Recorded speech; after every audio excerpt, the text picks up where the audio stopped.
the majority. Okay, and before I start, I think we have this teacher come in, then I will just start for today's sharing.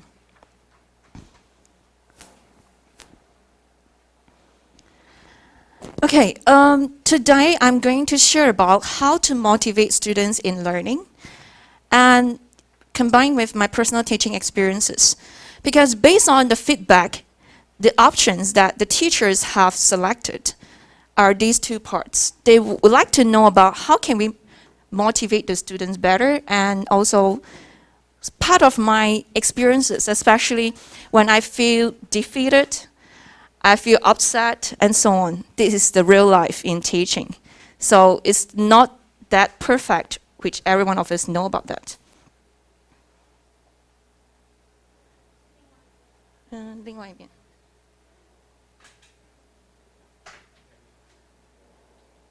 Okay, let me tell you today what I'm going to share with you all. First of all, I will briefly still self-introduce myself. And then second, I will talk about my personal teaching experiences.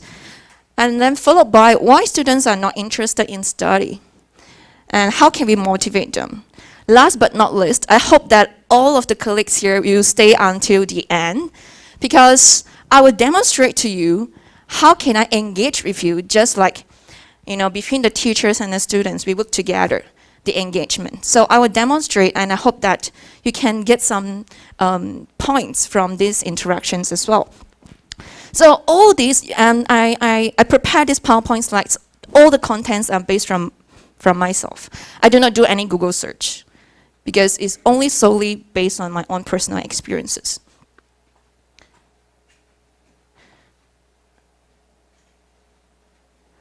Okay, about myself, I'm not sure how many teachers here you really know about me. I joined X Edu University since 2014.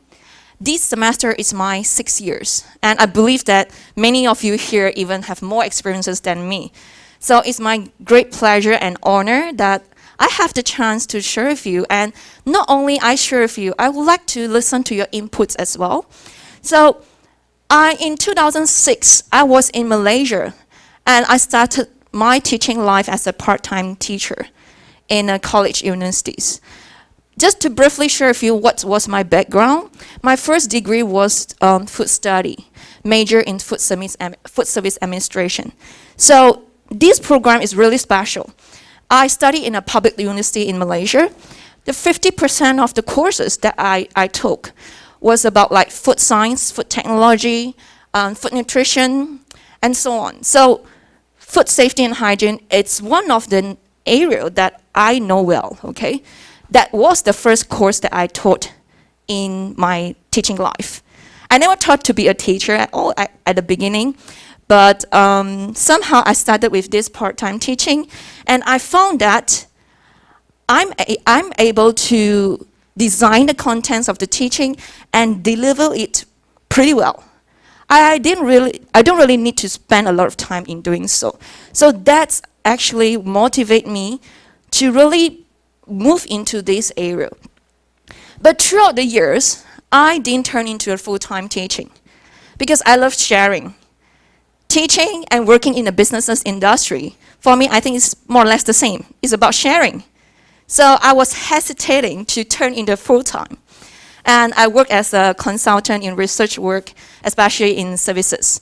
So, and then in 2014, like I said to you, after I complete my PhD in Malaysia at a private university called Taylor's University, because I received scholarship from that university, I completed my PhD.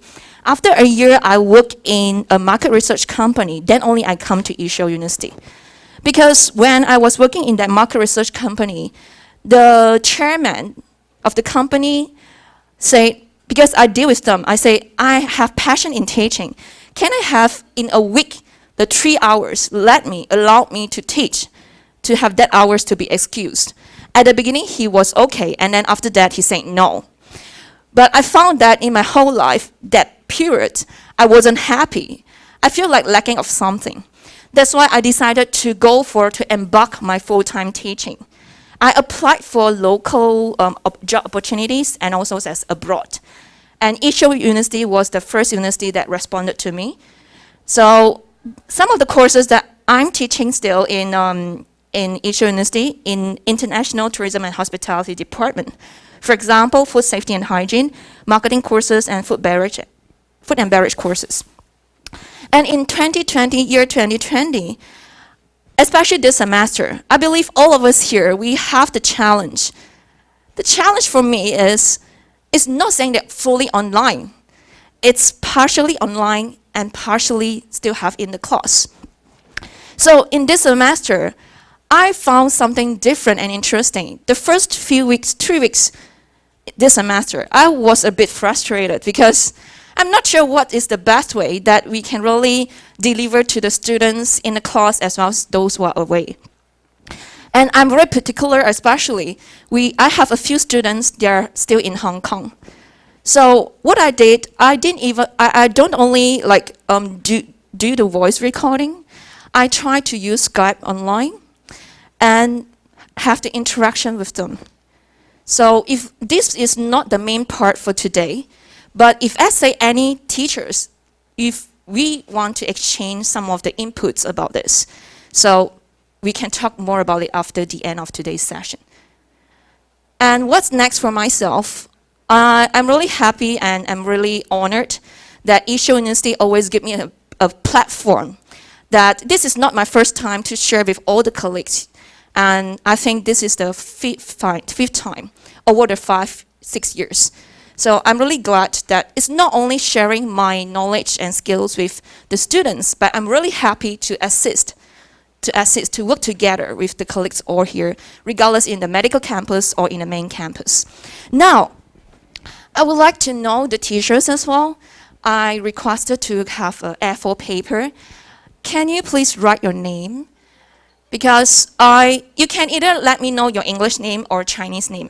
The reason I want to know your handwriting, because I can remember better the Chinese words when I see it, or when I know how it is. I think today's is not only you know me, but I really hope that I can know you and engage with you. Because the freshman year of medical students, they are now in the main campus. So sometimes I met with the colleagues from medical campus, and he recognized me, but I feel so bad I couldn't recall his name. So that actually remind me, hey, you have to know your medical campus colleagues as well. So could you please do me a favor that just write me your name a bit big. It can be English or it can be Chinese, so I really want to know you.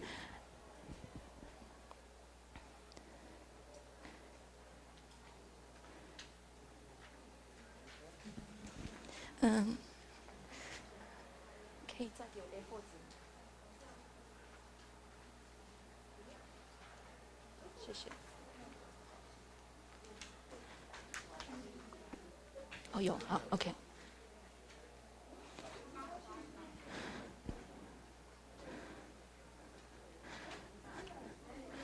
秀如老师 ，OK。李晨老师，信燕，我念对吗 ？OK， 谢谢老师。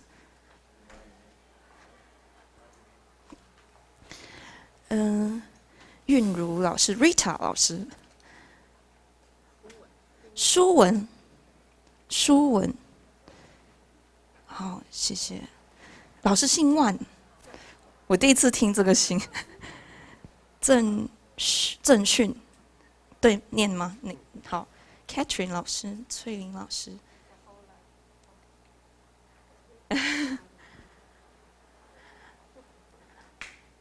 于琪老师，我很常碰到你，对，所以太棒了，就是我真的要认真认识大家。洪伟老师，文静吗？是文静老师，佑宁老师。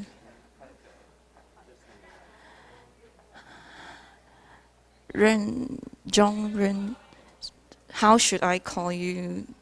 and address your name. Professor Chen? Okay. Joe?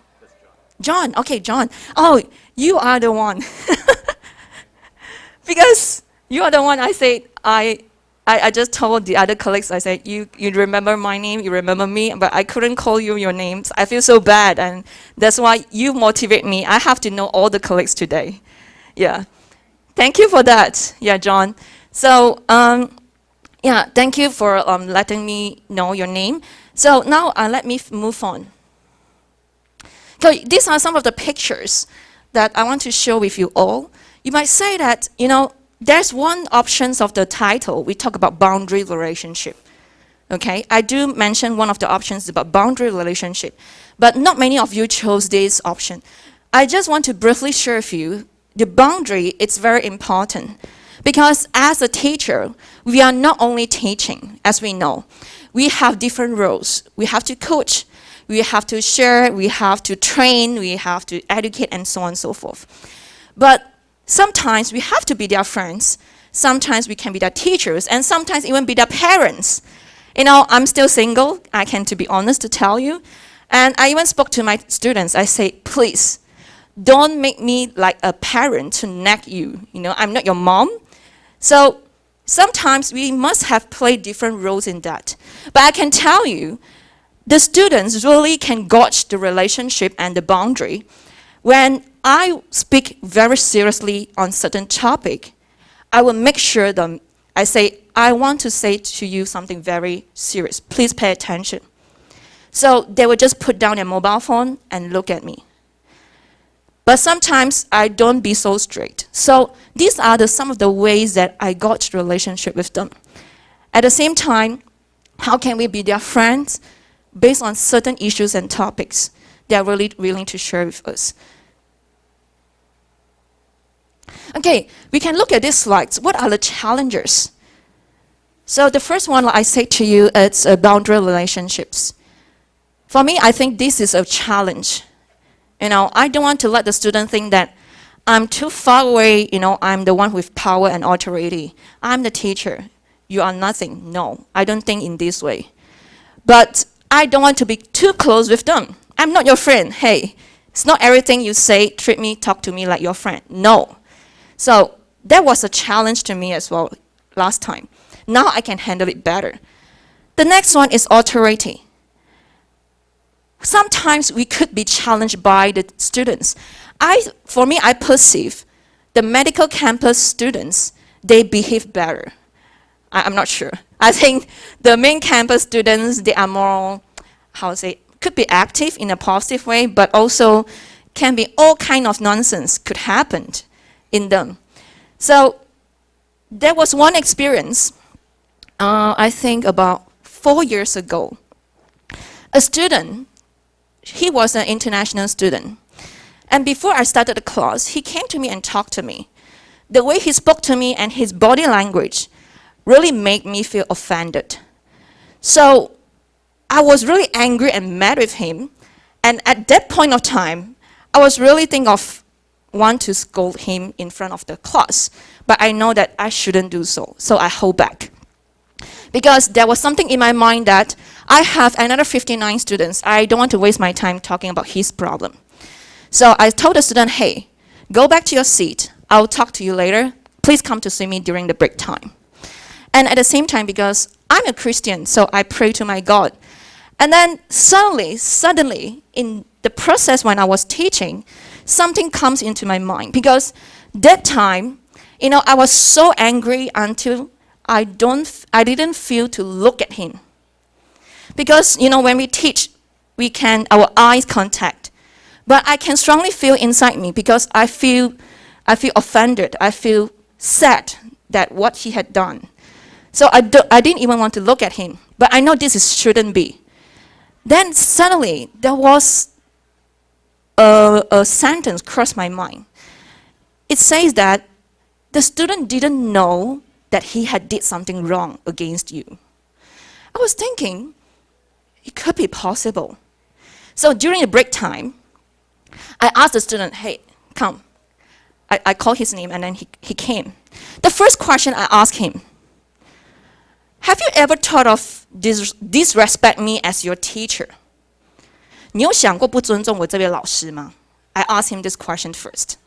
And he looked at me and he was a bit like, why you asked me this question? He said no. Okay, good. Okay, then I have more conversation with him.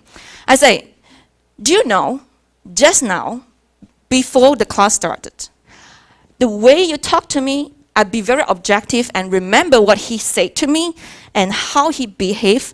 I look at him very strict. I say, you disrespect me as your teacher. I told him. He said, oh, I'm so sorry. So, sometimes we could be offended by the students, but the student never know the way he or she behave actually offended us, even at being as a teacher. So that experience actually opened up my eyes, know that how should we be more patient and need to have some wisdom to communicate with them. Yeah. That part also talking about our emotion management. Okay, the next thing is the student's attitude. We always say that we have positive and negative attitudes. I'm not sure how all the teachers and colleagues here, we define positive and negative. For me, I think that is their eagerness to learn and pay attention or even participate in a class. So we do have the mixture, this kind of attitude. So how can we do so? Just now I spoke to the teacher, one of the teachers. I say, I used to be a perfectionist. I'm not sure how many of you could have the mindset of perfectionist. Means that if in a class, I try my best to have almost all can really pay attention to me. But I think it's not possible. Okay, so, but I still try my best to engage with them. The next thing is gaps in learning. For us in the main campus, especially in an international college, we have a great challenge. Especially these 2 years, there are lower birth rate in Taiwan. So we have more international students than the local students. The first year when I came in Taiwan, in Asia, we have about 70% are local students, 30% international students. But these 2 years, we have 60% international students, 40% of local students. So the question is whenever I talk to the local friends, I have friends in church or someone that I know as a stranger at the beginning. They know me, I'm a Malaysian foreign teacher, and they will ask me, oh, you teach all English, courses in Asia. Can the local student really understand? I can tell you, there are some of them really good, they can really understand because the parents really train them, give them English teaching and so on. But not many of them. So some of them moderate. So I found that if the student, they tell you, teacher, I can understand at least 50%. I can tell you, it's already very good. Yes. So it's not saying that we must push them to really understand everything since the first period until the third period. It depends, because of the bigger the gaps, the more challenging. Later I'll explain how I actually manage and try to close the gaps. The workloads. All of us here as teachers, I believe that, oh my God, I think medical campus teachers, you have more workloads. Could be, probably, because they also have some practical and so on for the students. So like for myself, I wouldn't see myself that have lesser workload as an international faculty because somehow, I'm not sure it's good or bad, I know Mandarin. But to be honest, if let's say the characters, emails all in Mandarin, sometimes I couldn't really comprehend. Because I'm from Malaysia and I had Chinese taught classes, subjects when I was in primary school. And then my secondary and high school, all in Malays. And then when I enter university, all in English. So how I pick up my English, basically during my university campus life. And how can I speak fluently? Because I really have to force myself. During the break time, or whenever I go to the professor office, and I speak English with my professors. I found that in Taiwan have similar situation.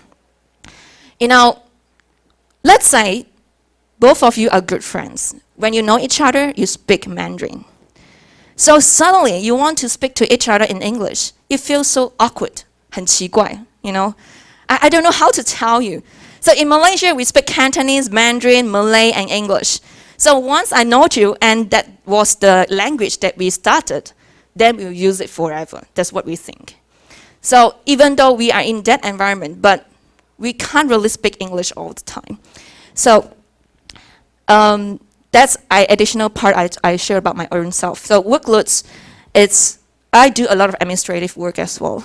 Yeah, in the department or sometimes even in the university level. I also help counseling department as well. So these are the 5 challenges. I would like to ask to all the colleagues here, do you have any of these challenges beyond this? Anything that crosses your mind? You can tell me in English or Chinese. Any other challenges that you do have? Maybe I miss out. These are some of the points, but doesn't represent all of us have these challenges. Yeah, I think the other challenges is workloads, because I say I'm single. So some of you, maybe you are married and you have kids, you have children. That's different, even greater workload. Okay? Okay, just to share with you, in my teaching life, I always have goals and principles. So these are a few which I could think of when I prepare the slides. The first one, I always try to be a good role model. What it means that before even I ask the student to do something, I show to them. I show to them. So they will see that, oh, I know how to do it. Yeah. So there are more few examples, because I think that by being a good role model, they will say that they'll be convinced when we give them some instructions and so on. And I want to tell you one thing. I found that over the years, students love to listen to our stories. Yeah. I'm not saying that personal life stories. It's about sometimes your knowledge, your viewpoints, your experience about your teaching area. Yeah, they are really keen to listen. So we can share more about that. Manage my roles and authority in the classroom. Like I said, we have different roles, and sometimes students don't know how to gauge the boundary and relationship. We cannot expect that you should know. I would say that we should know how to manage, because I don't treat them they are mature enough. Yeah. Instead of putting the responsibility on them, which beyond my control, I would rather, since I can control, I have the power and authority in the classroom, I play the roles. And next is, I believe I can decide and manage. I heard that, some teachers, especially regardless our years of teaching experiences, sometimes we feel a bit lost. Depends on the atmosphere in the classroom or the mood of the students. Sometimes I still feel like being influenced by them. For example, this semester, I have a class in the afternoon Friday. For me, I think that regardless Monday to Friday could have some effects, morning class and afternoon class. But I think Friday afternoon class is the worst, maybe, across among all the teachers. Do you agree with me? Do you have Friday class? This semester, at the beginning, I was like, because they don't really listen to me from the beginning, and they find that it's the first week, and why do you do serious teaching and so on. I always hold on my principle. Once I start teaching, it's from the first week. Yes. Because some students, they have the mindset in the first week, teachers won't teach us. I still teach them. So instead of I started to have complaints that time, then I even feel wanted to speak to my assistant of the department and say, hey, can you please next semester don't arrange me on Friday afternoon anymore. But I didn't do so. So I changed my mind. I say, you can do something different. If you think that it's a challenge, you can think of something different. And I want to tell you what I have done and make the student really pay attention in the class later. Visualize if I were the students. Regardless of our age and years of experiences, even now, I have been teaching in Israel for 6 years. Every semester, I still have to know if I were the student, what do they think? As simple as, even I want to select the textbook, okay? I try my best to select the price with a reasonable price, and definitely the textbook I ask my student to buy is colorful. It's colorful. So, and at the same time, I really do what I say. I give an example. If I ask them to pay 1,000 to buy the textbook, I make sure I will use it. Do you understand? Because the student really care. They really care that they bought the book as they follow your instruction, but they didn't get the response as you asked them. They will feel disappointed. Yeah, so I can also share briefly later how I use the textbook. And lastly, is learning and application. In my teaching, like I said to you, my past experiences, I was working in the business industry and partially teaching because I love to apply what I learn. And what excited me to embark my teaching life is also, I just want to tell the student a good news. Hey, you know, don't believe on the saying, you learn nothing. When you finish your university life study, that's not helpful at all. Do you understand what I mean? Nowadays, the young people, they always think of, no need to spend so much time on study, go for a part-time job, because study doesn't help. So I try to change their mindset to let them know how study could help. Therefore, in my teaching, I try my best to give a lot of real-life examples, which make them really feel so close, I really can learn and apply in what I learned in the class. Okay, so there are some questions why students are not interested in learning. First, they might find that it's boring and difficult. Sometimes the boring and difficult is not across every week's lesson. It depends on the contents. Some contents, I totally agree with all the colleagues here. 不好教 the contents, 内容. Because it's so dry. It's really dry. So how can we turn these dry contents into something that the students still can pick up and absorb? That's really challenging, and that's some of the reasons why they are boring. How do I know they are boring? They play with their mobile phone. This is also additional things that I could share with you. I be very clear and straightforward to tell my students how I put on trust in them. I say, hey, students, I don't restrict you to use a mobile phone, okay? Because I have the trust in you. I believe that when you use a mobile phone, you're checking for information, this and that, or looking at Moodle's, the PowerPoint slides from the Moodle. But to be honest, I know some of them, they still play with the phone. However, again, I still throw back the question to myself. I should improve my teaching skills to attract them looking at me rather than looking at their mobile phone. Because they know that since they are here, I believe that 50% of their intention, they still hope that I can have something, since I'm here. Peer influences, they affect each other on the learning and responding in the class instructions. This is very important. I have students who are good, but because they just feel like they don't want to be lonely. And this is the group of students who accept him or her. Then when she or she mix with them, the motivation of learning could be move backward instead of forward. How do I know? For example, in terms of homework and participation in class, is different. So peer influence can be good, can be bad. Helplessness. I can say that some students, they feel very helpless. They feel want to study, but at the same time, they don't know because I tried, but I failed. They didn't tell anyone, but they just keep quiet. Next, language barriers. My English is poor. I try hard, however, I fail and I gave up. So being as a teacher, I don't really, when I counsel them, when I mentor them, I don't really want to push them to stay in the department. If let's say that's not their dream. I try to consult them and find out. But my priority still hope can keep them in the department. So if let's say that's really a main problem, then we suggest them to transfer to other departments, Chinese taught program. However, I want to tell you a good news.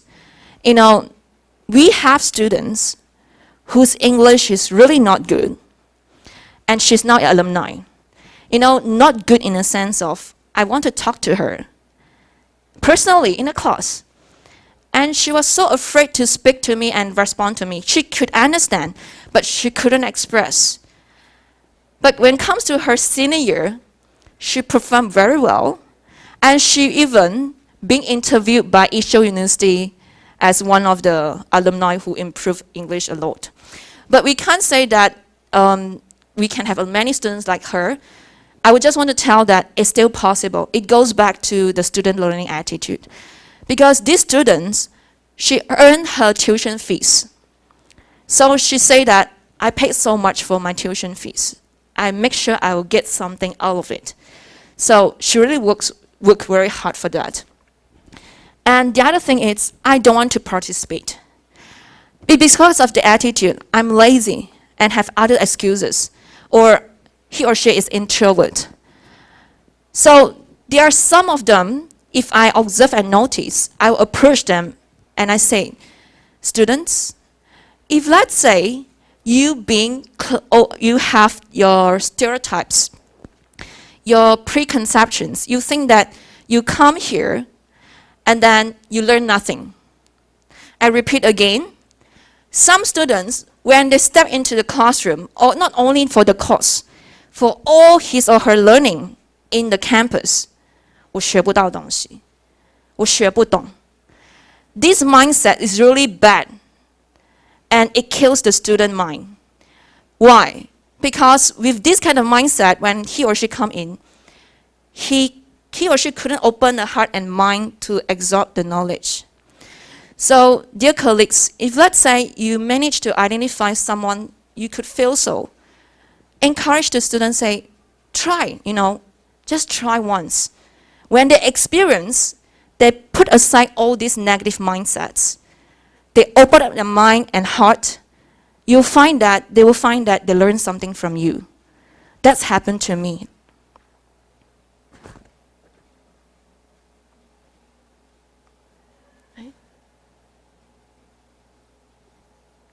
So, with all the challenges, and we say that why students are not motivated,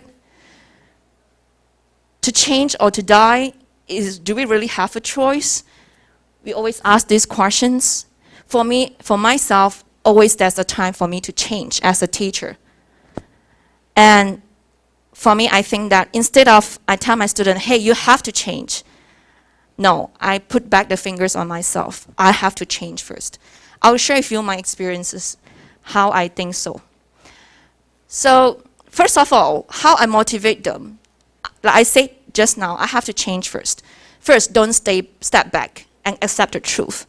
I can tell my true thought and experience.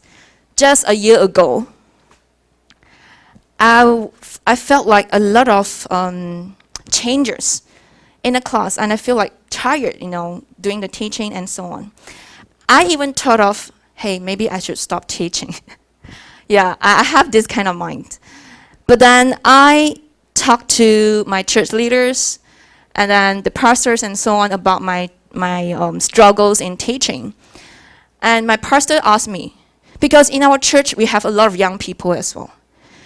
She said to me that, nowadays the younger generation, they change every 3 to 5 years. Coming soon is every 1 to 2 years. So suddenly there was a question comes into my mind. Are you willing to change? Because I was thinking, since I have been teaching for 5 years, I should be very knowledgeable, experienced in my teaching. And then there was a question, am I willing to change? I said, what? 5 years, I have been teaching 5 years already. How should I change? So I accept the fact the students have changed the way they learn, the way they want to communicate and engage. And I start thinking. I start to complain. And I try to get know them better. Know them better, for example, what they like and what they dislike. I give an example. During the break time, I'm not sure medical campus students, what do? Do you know that? What do? They sleep, they rest, they eat. Like the students in main campus, I observe majority of them, what they do, play their mobile phone. Not IG, not really Facebook, but games. Online games. So I asked them, what's this game? They say, just explain to me. Then I say, why, what makes you think that you want to play with on this game? I feel like relaxed. I feel good. So from that's give me some idea. They love to play games in terms of there's some interaction and focus on certain thing. Not to accommodate, but to coach and guide them. I always stand on my feet that I never want to accommodate and please them. Not to please. Please means 我不是来这里讨好大家，我不需要来讨好你。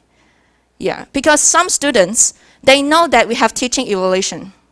For me, I don't feel worried or fearful or how you evaluate me. 将心比心, because the students know very clearly if you are good and straight teachers, they won't simply give you a bad evaluation. That's my experience in the past years. Because if you really do something, you explain your intention of doing that, they understand, they won't simply like misevaluate your performance. So I clearly stand on my feet and I tell them, some things. They always complain and I try to give them bargain. For example, in terms of quiz and homework. Sometimes I say, oh, teachers, that's too much. I say, okay, but at least you must do this, okay? I try to give some space to negotiate. Not to be too strict, but they still have to know. They need to learn and do something. And the fourth one, be innovative and dare to change. When you talk about change, I would say almost many people afraid of changes. Because we think that changes, it takes a lot of time.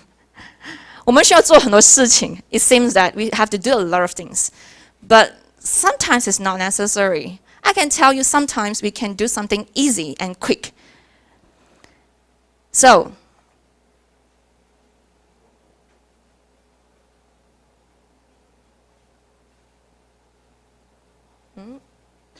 now I would like to share with you one of the activities that now this semester especially, I use a lot, but in a different forms.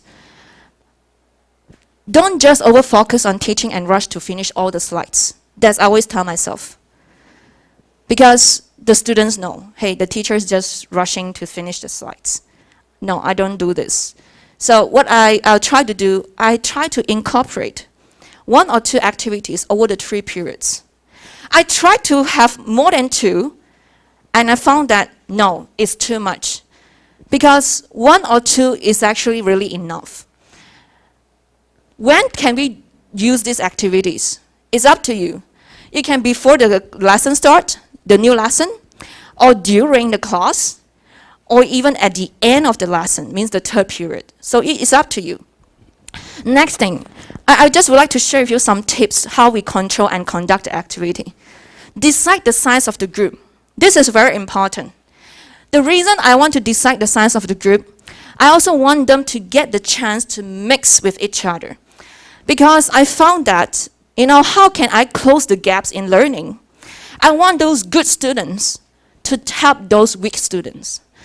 Help in the sense of they share and motivate. Students who are weak, they always feel inferior. Means that they are not as good as you. So when I have a mixture of this class activity, students are really motivated. I can tell you later, I'll show you some pictures. I would say that almost 90% of the students participated in the class activity, really. And they enjoy a lot because they found that they learned something from each other. Time control. How do I set the time control? Later I'll demonstrate when we involve in the class activity. Because teaching, even though one period have 50 minutes, I can't just spend all 50 minutes just for activities.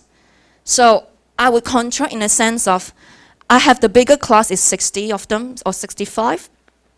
So I will break them into maybe 10 groups. And how I mix them, sometimes when you give the authority to the student to choose their own group members, they just choose someone nearby. Or they can't decide. I don't want to waste my time. I say, student, say 1, 2, 3, 4, 5, 6. Make sure you remember your number. Then everyone, I give them the number. I say, okay, move now. Group 1 here, group 2 here, 3 here, 4 here, 5 here. And they still move very slow, okay? I say, I count down 5, faster and move faster. So I really push them and they really work faster. So once in the group, you have to give the next instruction. Make sure that each of the instruction that we give is clear and concise. Clear and simple. Oh, sorry. So walk around to monitor and follow up. And then I really make sure, because the task I give them is not a group task only. I always design a group activity, individual combined together as a group. I will explain to you how do I made it. And also, at the end, I really push them. Say, because each of them, they will present. After that person present, I say, please give a big applause to the student and say, you did a good job. And they really do so. So the whole atmosphere in the learning, they feel motivated. And they really work on that. And even, I have a timekeeper. So in that group, I say, you, okay, be the timekeeper. Why? I want to control the time they speak, they talk. So each group member will be given 30 seconds or 1 minute. I give them instruction. Maximum is 1 minute, usually 30 seconds. So even before they start talking, I give them the time. You read first what you have to present. And we all start together.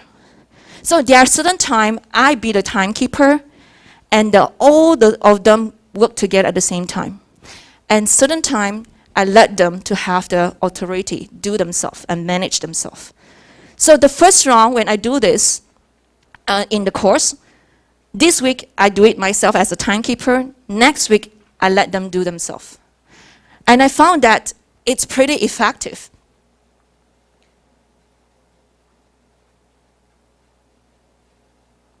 Okay, I give an example.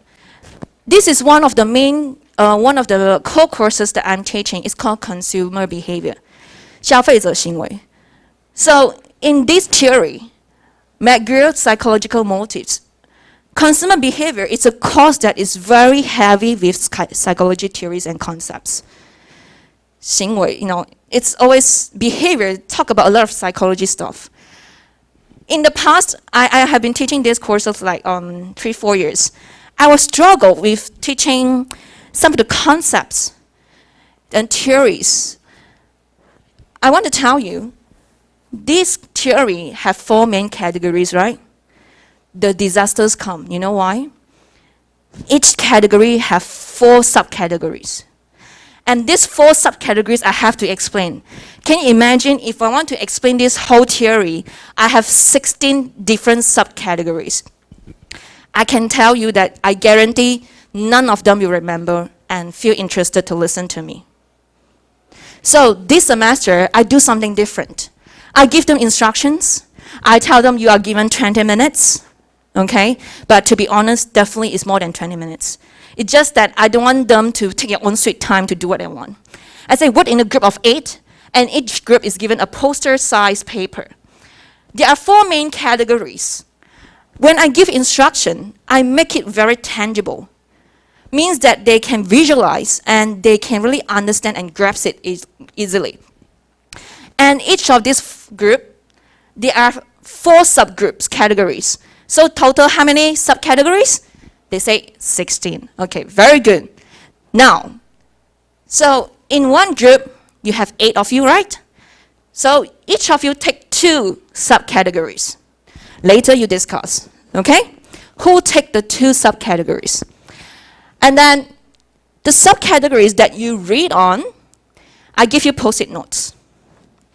You're only allowed to write 1 word that you understand from this subcategory in this post-it note, but you can have used as many as you can. Again, I repeat what is called keywords. For example, he or she, this and that, is it keywords? They say no. Very good. So what are called keywords? For example, what? So I give an example to make them clear what are called keywords. Then they start to move into their groups. And from there, I don't give them instructions how they should display the 16 subcategories, because they are senior students. I don't want to give like kindergarten students, everything have to tell them. I say it's up to you. I don't care. But I just want to see on this poster, I want to look at what are the subcategories and how you explain. So there are 4 groups, and I want to ask who will start the first one? Who will be the last? The first now, the last one be the timekeeper for the first person, and so on and so forth. So they work as a team, and they feel very excited. I show you some pictures. So this is one of the groups, and they would choose one person who they're good in the arts, creativity, and they do this. Okay, this is the situation. Because in a classroom, there are different corners. There are space. I just give them instruction. Group 1, stand here. All group 1, move now. And then group 2, go there. And then all go there. So I give them instruction, go to different corners. And then you can see that you notice the post-it note arranged differently because they use their own style. Yeah. They can choose their way. So when they are doing that, I start to look at them and give some adjustment if necessary. And you can see, I took some pictures. I cannot take everyone. So these are the pictures I purposely asked them to say, hey, please be together. I want to take a picture for you. And they feel happy. I say, this is a good memory for you because you are graduating soon. So, this is precious. And they feel so happy. And I want to tell you, the girl of here, they don't get along as usual. Means that 他们就是搞群体呢。所以对对对，所以 so they actually don't really be very close to each other, but through this class activity, they really feel good. They enjoy a lot. So I also want to share that after their activity, is it means that I don't need to teach? No. I still have my slides. But in my slides, for these 16 categories, I only have 2 sentences. The key sentences about this concept. So I quickly go through, and I can tell you, they will look at me and pay attention. Because they know that this is something they read before, and some of them, they listen. So the reason I want to create this activity, I want them to have different chance to expose themselves to the concepts. So when I teach again, their memory will be strengthened. They will remind again themselves about this. So at the end, I don't expect them to remember the 16 categories, subcategories, but I told them, just remember what is this theory name and the 4 main categories. Yeah. So at least they have some things that they can take away. Now, because I don't want just to have myself stop at the process of sharing. I would like to assist you, okay? Help the teachers here, colleagues here. Can you think about a course that it can be you are currently teaching, or in the past that you have taught it. Develop one simple class activity. You can imitate what I said just now, but relate to your course. And we can discuss together, help each other. How can we get this activity could be tried out in a class next week or this week? Well, maybe. Yeah, because I cannot say that you could say, oh, Beatrice, your course is different. That's why I say, I want to know what are your problems and challenges, so I really can help you. We can share and discuss how you conduct it, and we can have 3 persons in the group. So each person is given 1 minute to present, the remaining 2 minutes to collect feedback from others, and everyone must give at least 1 feedback.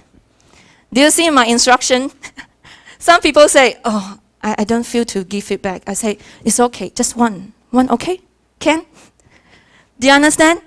We try to keep the minimum that students even feel like, I don't want to talk or whatever. Therefore, we make it something simple. They feel like, I want to try. Yeah. So, do you want to try, teachers? 就是我可以转去中文一下。我觉得我来的目的，我不是一开始，我相信你看到老师，就是你看到我一开始的目的，就是我有请姐妹，就是询问老师们，你们比较想要听到分享的主题是什么？然后我觉得我来的目的不是只是分享我的自己个人的一些经历而已，我真的希望就是说能够帮助到老师们，在可能教学上，就是有一些不一样的事情可以发生。因为我知道，其实我们大部分的时间都在工作上。其实如果真的是带着疲惫或者是真的无趣的心情在教课，是一直很折磨我们的生命的一个事情。对，但是我就发现说，其实有时候当我们做一些的不一样的改变，其实就发现，时间过得很快。对，时间真的过得很快。那看，如果是有一些老师们，你们觉得，我目前想不到，或者是有其他老师有想法的，你想要试试看的，对啊，我不需要大家往前来，只是可能两三位，我们就是一起分享一下，想一下看，你觉得刚刚我的分享里面是有给到你一些启发，一些有一些亮点，或者是觉得这个可能这门课我可以试试看，在这个部分，或者你觉得好像有点不可行，还是怎么样？因为我真的有不断尝试很多遍，所以我大概知道有一些事情跟状况的时候，我就快速的去调整。所以我们要就是给指令要很清楚跟简单，他们就大概听得懂。然后请大家老师不要害怕，觉得同学反应不好。你懂我意思吗？有时候觉得他们可能很懒啊，不做。我跟你说，只要你有这个权利，你一说话，其实他们一定会听的，所以我们对我们自己需要有信心。你问我不会怕吗？其实我也会，我会说出这句话，因为我也会。但是我就觉得，我心里面的目的是纯正的，我不会害怕他们说你们不听我讲，我就说了，他们就动起来。可能没有100%，但是我可以跟你说，那可能20%的或者是10%的同学，他没有办法。他还是要动起来，因为大部分的同学都动起来，对啊，就大概是这样。那我们现在开始，可能我们还有半个小时的时间，刚刚好。那老师，如果你们愿意的话，就是我们一起来做一个小小的工作坊，这样，就是你想想看哪一门课，或者是你有些疑问跟问题可以问我。其实我还有另外一个 I still have another PPT， 那个 PPT 呢，是我特别把一些老师有特别一些疑问的，我把他原本问的问题整个东西抓出来，就是这些，我不以这个为主。但是如果我是觉得那个工作坊小小工作坊为主，那如果那个我们可以就是尽快完成的话，有一些时间，我也想要回应，就是老师们有提到的这些部分。好吗？那我们试试看，就是老师想想看，其中一门课，可能之前教过的，或者是接下来你想要教的，然后你有想到哪一个部分可以穿插到一个小小的课堂上的活动这样。